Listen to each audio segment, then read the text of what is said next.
They won't expect us to put a mayor in because we've just had one. And then let's give them a monk. That's pretty good. I think that's enough info. Let's see where these land. Alright. So, that clockmaker's going to learn how many steps between the demon and its nearest minion, so... Anna might give away by protecting herself or her demon on night 1, if that protection is successful. We'll have to see. What bluffs are we going to give these guys? So, this is one cool thing about this game that makes it different to a lot of other social deduction games. The evil team captain, the demon, starts off with 3 bluffs, which is incredibly useful. So, because they have a devil's advocate who can cause people to survive execution, I'm going to give them Fool as a bluff. I'm also going to tell them that there's no Saint in play, because that's always useful as a bluff. And then I think we'll probably give them a Slayer for the other one. Just navigated from the YouTube streams to ask if you prefer viewership here. I'm not a fan of Twitch, but whatever supports the content more. Honestly, I don't mind. Like, if you guys... like, what I want you to do, or what I would like you to do, is enjoy watching Blood on the Clocktower. And if you prefer watching it on YouTube, that's great too. If you prefer watching it on Twitch, that's great too. Both of those help grow our channels. They're both kind of... it's a symbiotic relationship, so as I appreciate you you thinking of us like that, but please just watch it wherever you prefer. You are, after all, the customer, and the customer is occasionally right. Okay, setup. Fortune teller needs a red herring. I think. Do you know what? Raj has got rest in evil face. Let's make it official. There we go. And do we need to do any other setup? We do not. Okay, let's play. Boom, night 1. Alright. So, this app's pretty nifty. It lets you send out information in the form of cards. So, I'm going to wake up George, and I'm going to tell him who his minions are and who his demon is. And I'm then going to wake up now. I'm going to say, these are your minions, and this is the demon. And then I'm going to wake up Malarkey. Malarkey learns who his minions are, but because he's the demon, he also gets 3 bluffs. So we send that out. Now, I could do the whole night phase like this if I want to, just using cards, but I actually, for the benefit of being entertaining, I'm actually going to initiate private conversations with these guys. Hello. Hello, George. Who would you like to poison? Great question. I think I'm just going to pick someone arbitrarily. Let's go for Resnora, please. Resnora. Okay, Resnora it is. Thank you. Thank you. Okay, that's not going to do anything because Resnora is the Raven Keeper, and she literally can't die until tomorrow night because the demon doesn't kill on night 1. So, never mind. Alright, let's see who Anna wants to protect. Hello. Hello, Anna. Who would you like to protect from execution tomorrow?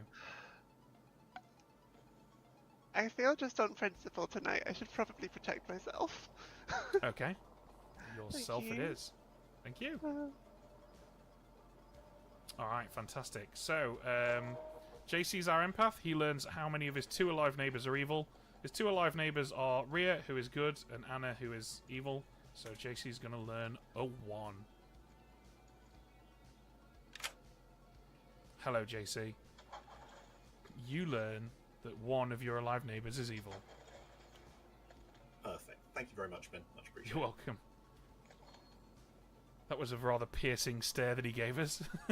Okay, let's get Chris in. So this character's a bit more complicated than the others. So each night Chris is going to choose 2 players, and he's going to learn if either of them is the demon. The demon is Malarkey, so if he picks Malarkey, he'll learn a yes. If he picks any 2 other players, he'll learn a no. However, there is one good player that registers as a demon to him. It remains consistent, and we've chosen for it to be Raj. So if he picks Malarkey or Raj, he's going to learn a yes. So let's get him in here.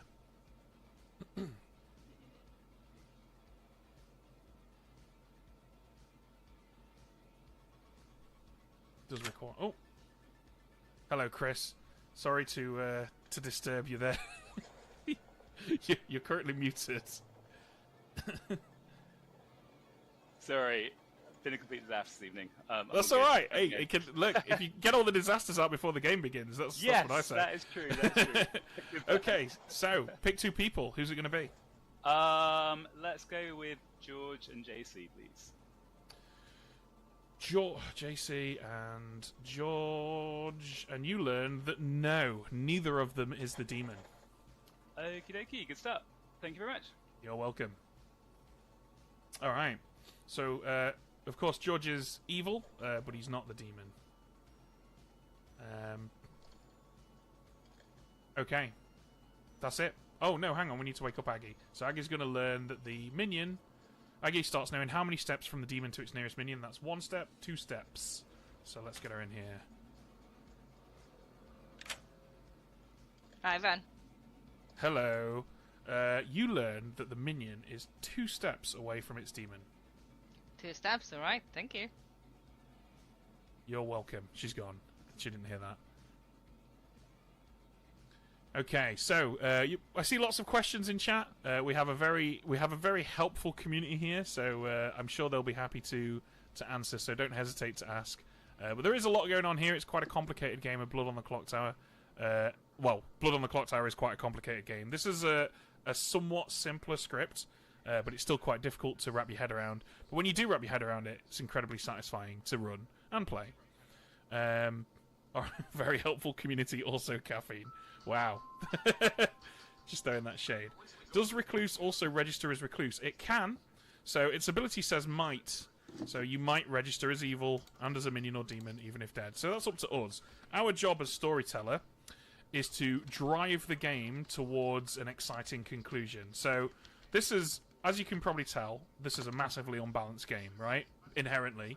There are 9 good players and 3 evil players. So good start off massively outnumbering the evil team. Our job as the storyteller is to give evil a...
No.